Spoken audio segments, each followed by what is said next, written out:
Hello Chem 115 Lab students.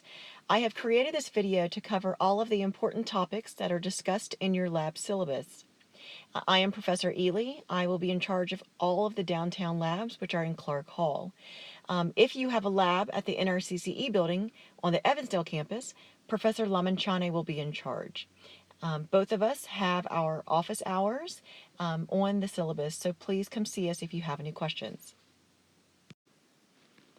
Everyone should have received an email last week where we discussed that you had to purchase your lab apron, goggles, and lab access code from the WVU bookstore. The lab access code, once you purchase it, will eventually be emailed to you, and this code should be about 5 letters or digits long. Unfortunately, the bookstore mislabeled the access code and stated that it was a textbook, but as long as under the Chem 115 lab section you purchase the $26 textbook, that is the access code. Now this week, what should you be doing? Well, I have posted your lab room and desk numbers on eCampus. So what I want you to do is to go into this course on eCampus, go to My Grade under the Tools menu, access your gradebook, and in this course, you should see the lab room and desk number. So that is where you're going to show up your first lab period. Now, the next thing you need to do is you need to log on to the Chem Lab website, and here it is. It's this pythonanywhere.com website, and you'll want to register ASAP. Now, when you register, you must use your mixed email. Do not use your personal email address, or Dr. Tinsley will be asking you to change it later. The website will ask for information, such as your 5-letter access code. It'll ask for your lab room, which again will be on eCampus, and so will the desk number. It'll also ask for your lab section and lecture section, and I'll go over that on the next slide. You'll next want to read the introductory page, answer the 5 questions, and then you'll want to go to the very bottom of the screen, find the downloads part, and you want to click on it, and you'll see appendices A and B. Here you'll want to print them out, work on the sheets themselves, show all of your work, bring that with you on the first day of lab. I do want to note you will not be given extra time to work on this in the lab, so it has to be completed before you walk in. Your other homework assignment to do before your first lab period, you'll want to complete the pre-lab. So every single experiment, you'll have a pre-lab. And so you'll need to complete the pre-lab for the analysis of density experiment. And again, this is all on the lab website. So you'll want to get registered ASAP. I mentioned in the last slide that you're going to have to input your lab section and lecture section when registering on the lab website. So here I have all the information for you. You can also find this information on your schedule. Let's say you have a Tuesday lab at 12 o'clock in Clark Hall. So that would be section 002, and that's what you would input. Let's say your lab's on Wednesday morning at 8:30 on the Evansdale campus. So your section would be 010. Now you're also going to put in the lecture section, so it just depends what lecture you're registered for. If you have Dr. Shu at 9:30 in the morning on Monday, Wednesday, Friday, then you'll be either section 001 or 002. It'll all depend on the recitation session that you're registered for. If you're with me at 11:30 on Monday, Wednesday, and Friday, you're either in section 003 or 004. So you'll see that specific 003 or 004 in your schedule. All right, now I want to talk about a very important topic. It's how to dress for lab each week. Students get kicked out of lab frequently because they are not dressed properly. Guys, if you get kicked out of lab because you're not wearing the proper attire, this is going to result in a 0 for that lab day. You don't want a 0 because it's going to bring your grade down. So the general rule, no skin can be shown from the neck down, except your arms can be revealed. So you can wear a t-shirt or long sleeve shirt to lab. Do not wear tank tops. If you wear a tank top, your shoulders are exposed. Shoes need to completely cover the foot. So wear either a tennis shoe or a boot. Do not wear loafers to lab. Loafers show your ankle and they show the top of your foot. Do not wear flats for the same reason. Okay, so we cannot see any skin.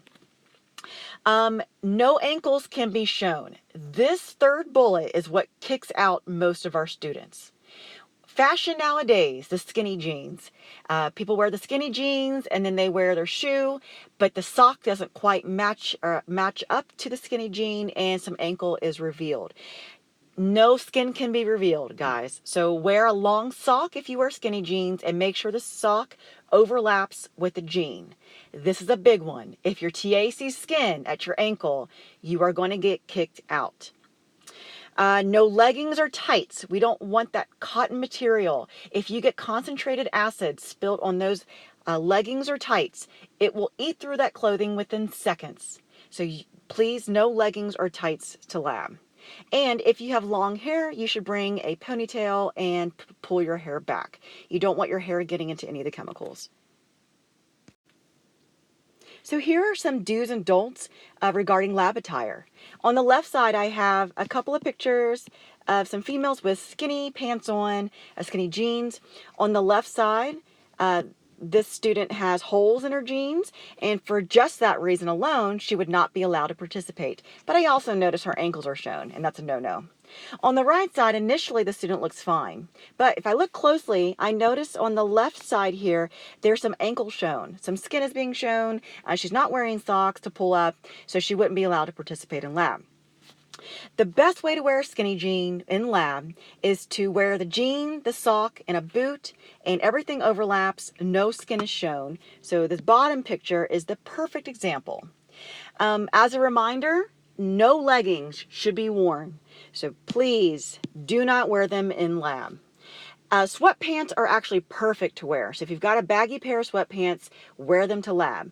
However, you notice this top picture, this student would not be allowed to participate, even though they're wearing sweatpants. Why? Because his ankles are shown. Had he been wearing socks and pulled the socks up, he would have been fine. So this bottom picture is the perfect way to wear those sweatpants, wear some socks with the tennis shoes, and no ankle is being shown. As I mentioned previously, you're going to have to do a pre-lab for each experiment every week. The pre-labs, they're going to open up 5 days before your lab day, and they're going to be due at 11:59 p.m. Before your lab day. So let's say, for example, your lab meets on a Tuesday. Then your pre-labs will be due every Monday night at 11:59 p.m. You will be given 5 attempts to complete that week's pre-lab. Please don't rush through the pre-labs. They were designed to help you, especially with the calculations. If you can get through the pre-lab and get everything correct, then take notes of what you did in the pre-lab, because they mimic that week's experiment. So you collect your data, then you already know what to do. If you have any questions, that's when you come ask me, you ask Professor Lamachane. We are here for you. If you wait last minute to do the pre-lab, then we really can't help you. So please do these in advance. Now let's talk about your first lab day. Each student should already be registered on the lab website by your first lab day. And you should have completed your pre-lab for the density experiment. You need to bring with you your apron, your goggles, your calculator, and the completed appendices A and B. Please make sure you're dressed properly. You will be asked to leave if you are not dressed properly. This will result in a 0 for check-in and a 0 for the density lab, and that is not a good way to start your semester. On this day, we will be providing you with a lab manual. You will also be completing the check-in and doing the analysis of density experiment. So what do you do after you've completed an experiment?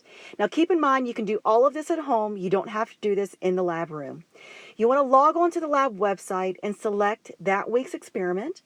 Fill out your data report sheet, also known as the DRS. Now watch your significant figures. If you measured the mass of an object on the electronic balance, make sure you recorded all the digits the balance gave you. If you recorded the volume in a burette, make sure you estimated between tick marks. So significant figures are really important in the lab room. Now the grading scheme for data submission.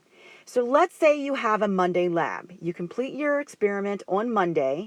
So that would be considered day zero. If you submit your data that day, we will multiply your grade by 1.02, which means you get a 2% extra credit boost. If you wait until Tuesday, again, assuming you have a Monday lab, that would be 1 day past. We would multiply your grade by 1.01, meaning you get a 1% extra credit boost. If you wait 2 days past your lab day, you don't get a deduction and you don't get extra credit. However, 3 days past, you now lose points. You will lose 10% if you submit your data then. 4 days past, you lose 20%. 5 days past, 30%. 6 days and beyond, 40% you will lose. So let's say you totally forgot to submit your data. You did the experiment 2 months ago. You can still submit the data, but 40% will be deducted from your score.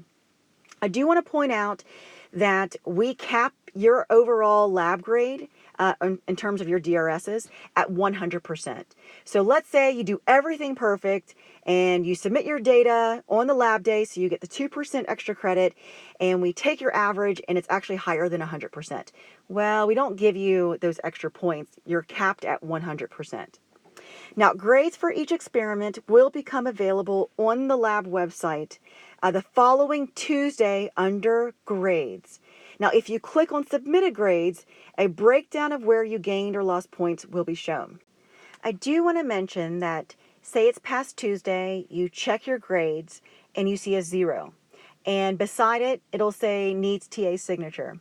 What that means is your TA forgot to input who completed that week's experiment. It's not a big deal. Just let your TA know they forgot to do that. They'll go on the website, they'll submit who completed the experiment, and then your grade will pop up. So as stated in the syllabus, here's the breakdown of your overall lab grade. Your DRSs, the submitted lab reports, they make up 50% of your overall grade. However, I do drop your lowest score. You will be given a final exam at the end of the semester. It will be a multiple choice exam. That's going to make up 30%. Now, keep in mind, throughout the semester, be organized. Any notes for the lab, any calculations, keep it handy, because at the end of the semester, you're going to have to study for this final exam. The lab final exam will include pre-lab questions, any post-lab in the manual questions, general main ideas, and safety and chemical handling questions. Also, there are no makeup final exams, so make sure you show up that day. The pre-labs and other assignments, your appendices A and B, that will make up 10% of your grade. And at the very end of the semester, your TA is going to evaluate you. They're going to think about, was a student handling chemicals properly? Were they dressed properly to lab? Were they prepared? Did they ask too many questions? So you're going to be evaluated, and that makes up the last 10% of your overall grade. There are a couple of points I want to talk about regarding missing lab. First, all students must be checked in by the end of the third lab meeting or lab period. If a student hasn't checked in by this time, they will not be allowed to participate in lab for the remaining of the semester, and therefore that student will have to drop both the lecture, Chem 115, and the lab. So by week 3 of lab, all students need to be checked into their lab drawer. Now, let's say something comes up, you have to miss lab. An excused absence, you're at the hospital, you're sick, you have to go to a funeral, whatever it may be, you need to notify your TA during the next lab period, and your TA will put you on a makeup lab list. I want to point out there is only one makeup lab at the end of the semester. So if you miss more than one lab, you won't be able to make those other labs up, and those zeros will stay and will be calculated into your overall lab grade. What are ways that you can get kicked out of your lab session, which will result in a 0 for that lab day?